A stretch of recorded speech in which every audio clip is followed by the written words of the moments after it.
Indonesia kembali bikin heboh. Jet tempur J-10 buatan Cina dikabarkan sudah mendarat di tengah air dan bahkan masuk ke dalam pertimbangan TNI AU. Banyak yang bertanya-tanya, apakah ini pertanda Indonesia akan benar-benar menambah kekuatan udaranya dengan naga besi asal Beijing? Kenapa berita ini bikin heboh? Karena J-10 dikenal sebagai jet tempur gesit dengan harga relatif murah, tapi punya kemampuan yang cukup menyaingi pesawat tempur barat. Jet ini digadang-gadang sebagai jawaban Cina terhadap dominasi F-16 milik Amerika. Jadi wajar kalau kabar J-10 masuk radar Indonesia langsung bikin ramai. Tapi tunggu dulu, mari kita luruskan faktanya. Tidak benar bahwa Indonesia sudah resmi membeli J-10 atau bahwa jet ini sudah menjadi armada baru TNI AU. Yang terjadi sebenarnya, pemerintah memang tengah membuka peluang untuk mengevaluasi tawaran J-10 di tengah kebutuhan modernisasi alutsista nasional. Seorang pejabat senior Kementerian Pertahanan menyebutkan Indonesia sedang mempertimbangkan pembelian Jet-10 buatan Cina karena harganya lebih terjangkau namun kemampuannya cukup canggih.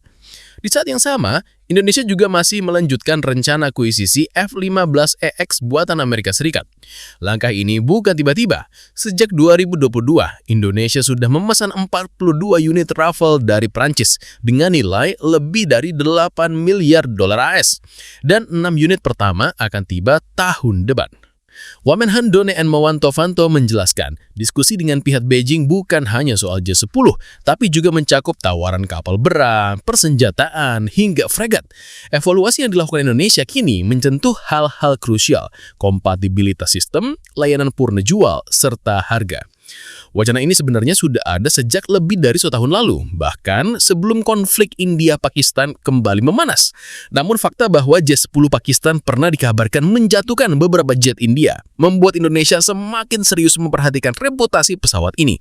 Di sisi lain, Jakarta juga belum menutup opsi untuk tetap melanjutkan pembelian F-15EX dari Boeing setelah kesepakatan awal dicapai pada 2023 lalu.